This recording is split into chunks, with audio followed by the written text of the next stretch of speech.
नमस्कार। कहानी संसार में आपका स्वागत है। कहानी संसार में आज लीजिए सुनिए ज्ञानवर्धक और प्रेरणा देने वाली कहानी जिसका शीर्षक है एकता में शक्ति। आइए सुनते हैं आज की कहानी।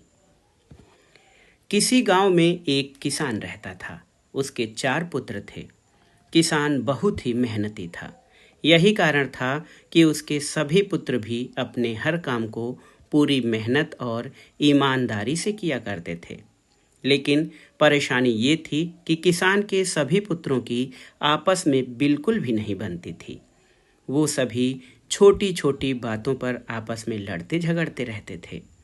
अपने पुत्रों के इस झगड़े को लेकर किसान बहुत परेशान रहता था। किसान ने कई बार अपने पुत्रों को इस बात के लिए समझाने का प्रयास किया, लेकिन उसकी बातों का चारों भाइयों पर कोई असर नहीं होता था। धीरे धीरे किसान बूढ़ा हो चला, लेकिन उसके पुत्रों के आपसी झगड़ों का सिलसिला खत्म होने का नाम नहीं ले रहा था।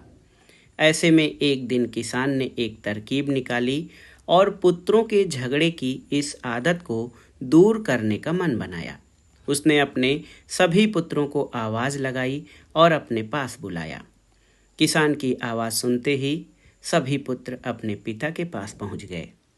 उन्हें समझ नहीं आ रहा था कि उनके पिता ने उन सभी को एक साथ क्यों बुलाया है। सभी ने पिता से उन्हें बुलाने का कारण पूछा। किसान बोला, आज मैं तुम सभी को एक काम देने जा रहा हूँ। मैं देखना चाहता हूँ कि तुम में से कौन ऐसा है जो इस काम को बखूबी कर सकता है। सभी पुत्रों ने एक सुर में कहा, पिताजी, आप जो काम देना चाहते हैं दीजिए, हम उसे पूरी मेहनत और ईमानदारी से करेंगे।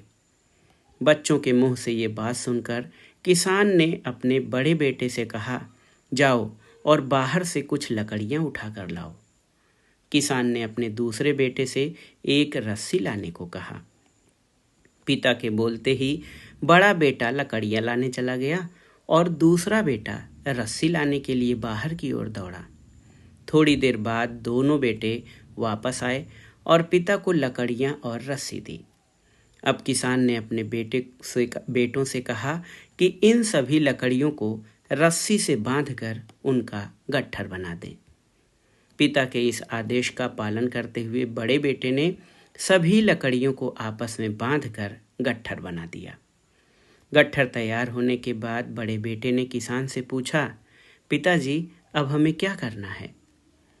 पिता ने मुस्कुराते हुए कहा, बच्चों, अब आपको इस लकड़ी के गट्ठर को 2 भागों में अपने बल से तोड़ना है। पिता की यह बात सुनकर बड़ा बेटा बोला, ये तो मेरे बाएं हाथ का काम है, मैं इसे मिनटों में कर दूंगा। दूसरे नंबर का बेटा बोला, इसमें क्या है, यह काम तो आसानी से हो जाएगा। तीसरे नंबर का बेटा बोला, ये तो मेरे सिवा कोई नहीं कर पाएगा। चौथा बेटा बोला, ये तुम में से किसी के भी बस का काम नहीं, मैं तुम सब में सबसे बलवान हूँ, मेरे सिवा ये काम और कोई नहीं कर सकता। फिर क्या था, अपनी बातों को साबित करने में सभी जुट गए और एक बार फिर चारों भाइयों में झगड़ा शुरू हो गया। किसान बोला, बच्चों, मैंने तुम सबको यहाँ झगड़ा करने के लिए नहीं बुलाया है, बल्कि मैं देखना चाहता हूँ कि तुम में से कौन ऐसा है जो इस काम को बखूबी कर सकता है। इसलिए झगड़ा बंद करो और लकड़ी के इस गट्ठर को तोड़कर दिखाओ। सभी को इस काम के लिए बारी बारी मौका दिया जाएगा। ये कहते हुए किसान ने सबसे पहले लकड़ी के गट्ठर को अपने सबसे बड़े बेटे के हाथ में थमा दिया। बड़े बेटे ने गट्ठर तोड़ने का बहुत प्रयास किया, लेकिन उसे तोड़ पाने में असफल रहा। असफल होने के बाद बड़े बेटे ने दूसरे नंबर के बेटे को वो लकड़ी का गट्ठर थमाते हुए कहा, भाई, मैंने प्रयास कर लिया, ये काम मुझसे नहीं हो पाएगा, तुम ही कोशिश करके देख लो। इस बार लकड़ी का गट्ठर दूसरे बेटे के हाथ में था। उसने भी उस गट्ठर को तोड़ने के लिए एड़ी चोटी का जोर लगा दिया, लेकिन लकड़ी का गट्ठर नहीं टूटा। असफल होने के बाद उसने लकड़ी के गट्ठर को तीसरे नंबर के बेटे को दिया और कहा, ये काम बहुत कठिन है, तुम भी कोशिश कर लो। इस बार तीसरे नंबर के बेटे ने भी अपनी पूरी ताकत लगा दी, लेकिन लकड़ी का गट्ठर बहुत मोटा था। इस कारण अधिक बल लगाने पर भी वह उसे तोड़ नहीं पा रहा था। काफ़ी मेहनत करने के बाद जब उससे भी ये नहीं हुआ तो अंत में उसने लकड़ी के गट्ठर को सबसे छोटे बेटे के हाथ में दे दिया। अब छोटे बेटे की बारी थी अपनी ताकत आजमाने की। उसने भी काफ़ी प्रयास किया, लेकिन वह भी सभी भाइयों की तरह उस लकड़ी के गट्ठर को तोड़ पाने में सफल नहीं हुआ। अंत में हार कर उसने लकड़ी के गट्ठर को ज़मीन पर पटक दिया और बोला, पिताजी ये काम संभव नहीं है।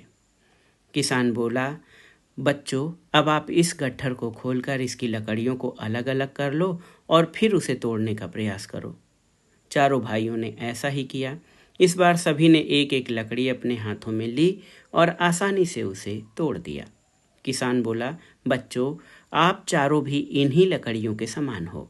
जब तक इन लकड़ियों की तरह साथ रहोगे तब तक कोई भी तुम्हें किसी तरह का नुकसान नहीं पहुंचा पाएगा, लेकिन अगर तुम लोग लड़ते झगड़ते रहोगे तो इन अकेली लकड़ियों की तरह आसानी से टूट जाओगे। किसान की ये बात सुनकर सभी बच्चों को समझ में आ गया था कि पिता उन्हें क्या समझाना चाहते हैं। सभी पुत्रों ने अपनी गलतियों के लिए क्षमा मांगा और वादा किया कि जीवन में कभी दोबारा आपस में नहीं लड़ेंगे झगड़ेंगे। तो ये कहानी जो एकता में शक्ति है, इस कहानी से हमें ये सीख मिलती है कि एकता ही सबसे बड़ी ताकत है। अगर हम आपस में एकजुट होकर रहेंगे तो कोई भी मुश्किल क्यों न आ जाए उसका सामना साथ मिलकर आसानी से किया जा सकता है। और अगर हम एक दूसरे से लड़ेंगे, अलग अलग रहेंगे, तो छोटी सी छोटी तकलीफ भी ज़िंदगी पर भारी पड़ सकती है और कोई भी हमें अकेला पाकर हमारा नुकसान पहुंचा सकता है। तो ये थी ज्ञानवर्धक और प्रेरणादायक कहानी एकता में शक्ति।